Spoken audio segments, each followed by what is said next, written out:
You know it's hard out here for a promoter when the competition over there is cooking, and daddy's money goes a long way. But the shit really isn't that simple.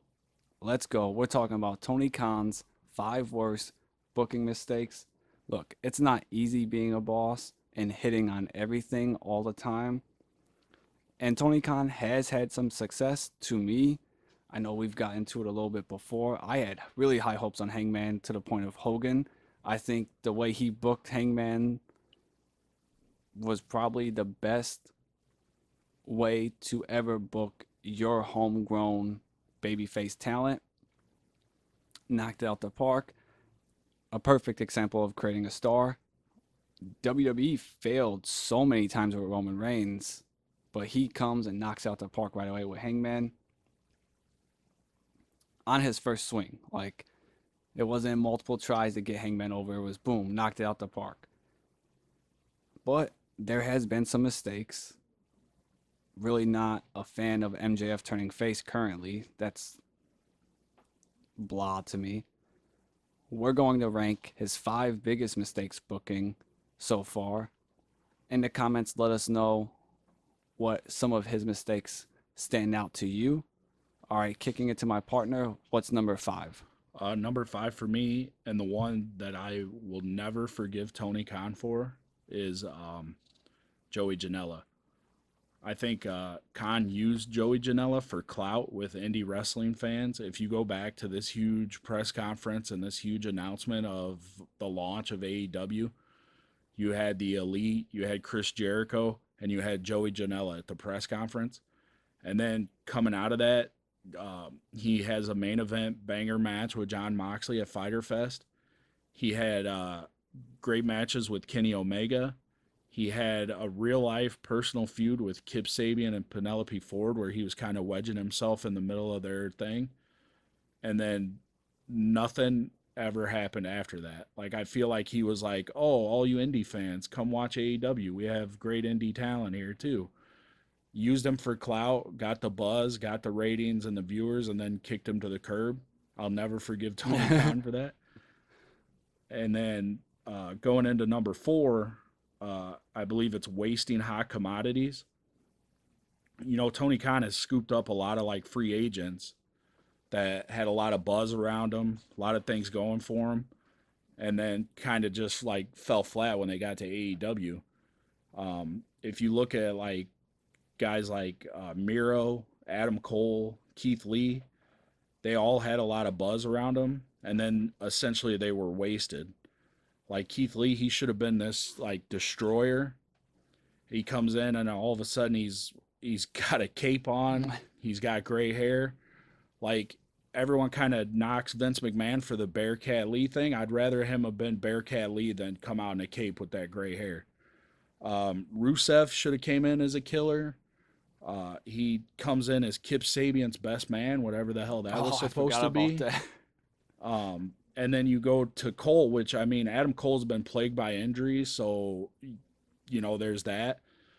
But you hurt him by making him the devil when he can't even compete. So I that's another thing. You basically based what your biggest angle to end the year around CM Punk, who you knew wasn't coming back. So you got to pivot, and you have to go to Cole, and he's injured, and you can't pay off this big, huge feud with your biggest star, MJF. So just dropping the ball is number four for me. Speaking of CM Punk, number three, Adam Hangman Page losing to CM Punk. I said earlier that he books Hangman Page perfect. He did. His run to the championship was perfect, and then he fucked it all over by losing to CM Punk to the point now I really can't even watch Adam Hangman Page. I'm like, he's just, it's nothing there no more. Like, you're booking your guy. This is your guy, your homegrown talent star, the guy that's your franchise player. You book him to lose to a guy that's from another company who was never their franchise player, who was at best always their second best star. He comes in, he beats your franchise player. Not only that, You let your franchise player cut one of the best promos I've ever seen a babyface underdog cut when he's telling CM Punk, I'm defending AEW from you. And then he loses. It's like, what the fuck did you just do this guy? Look, like I said earlier, WWE missed sometimes booking on Roman Reigns. That was their franchise guy, and they kept trying. They missed sometimes. When they missed with him, they never made him look weak.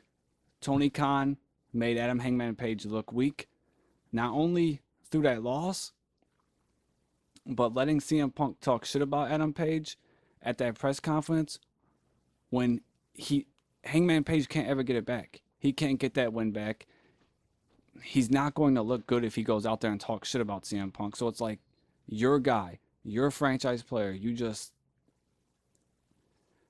destroyed. Like, I just don't know how you get. I know a lot of people are fans of Hangman Page and Swerve, their feud, and they think that they're excited about that, and maybe Hangman Page can get some good reactions. I just don't see it because of how bad it was with CM Punk. Number two, too many titles. Like, this shit annoys the fuck out of me. Look, I know a lot of people complain about it online, but I was just thinking about it for this episode. All right. So you create a women's championship. Makes sense. You got a men's heavyweight champions, you get a women's champion. Then you create a TBS championship. I'm like, okay, cool. Women get a mid-card title. Makes sense. The TBS title has become more important than the main women's title. And I'm just like, dude, what the fuck? Why would you do that? Like, now I'm confused. I'm like, so is the title that you first created, is that the most important one? Or is it the mid-card TBS title? Because I'm like, I'm lost. I don't know what you're doing. I don't think he knows what he's doing with those titles. Then I get really upset by this because this guy just has a lot. He has a lot of potential and he just does everything to fuck it up. The TNT title, cool. You're gonna create a mid card title. That makes sense. Intercontinental title has a rich history in WWE. Cody Rhodes, amazing TNT run. He makes it feel important. He sets it up where it can be your Intercontinental title. It has success afterwards. Miro was good. Luke Harper, a lot of people liked, was good. Sammy Guevara was okay. Darby Allin, okay. And then it just has went completely downhill. And instead of fixing it, this fucking guy's like, you know what? I'll create another mid-card title, the Continental title. So it's like, okay, dude, like, now I got two mid-card titles. I'm like, which one's important? Which one am I supposed to care about here? Which one is your guys' Intercontinental title? Like, the Continental title didn't need to be there. Or if that's the title you wanted, then you should have never created the TNT title. And then, like, there's no need for two mid-card titles. Then you're going to create a trios title.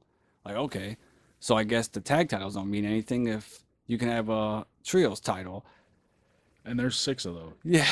I just watched Double or Nothing, and when the Bang Bang Gang came out, they were carrying 6 belts. Yeah, because it's the Ring of Honor trios and the AEW. I think he just finally combined them. But still, that, and then to the too many titles, why the fuck are the Ring of Honor titles ever on AEW? If I wanted to watch Ring of Honor titles, I would watch Ring of Honor. Like, he's just saturated the market with titles where none of them mean anything anymore. There's also the other mid card title that Will Ospreay holds. That's the Continental. Or what's the one that Okada holds? Oh, Okada holds the Continental. Yeah. No. Yeah, you're right. There is 3. See, it's confusing. Yeah. Yeah, because now I'm confused as fuck right now. There's I'm the like, Continental. I think Ospreay has like the International. Yeah. There's the TNT, the World title. I can't six-man tags. I can't even tell you who has the TNT title right now either. It's vacant because Edge broke his leg jumping off the cage. Oh, yeah, that was brutal. Number 1, CM Punk. You let him destroy your company at a press conference. Bad look. But the reason he's the worst booking decision is you let him win the title, and then you created an interim championship, and then you let him do the real world title belt. And I'm so, like, when I'm watching AEW now, I'm like, why do I even watch this company when their world champion is actually in WWE? Like, that's to me his biggest booking mistake is creating an interim title and letting CM Punk do the gimmick of the Real World Championship, and then he left, and now, well, guess what, Tony Khan? You created a company where your title is forever in WWE. So Like, technically, CM Punk's been AEW World Champion for how many days now? yeah, Still going. he's gonna have that Bruno Sammartino record. Yeah, it's almost there. All right, so those are the 5 worst booking decisions that Tony Khan has made to us. In the comments, let us know some of his booking decisions that have stood out to you.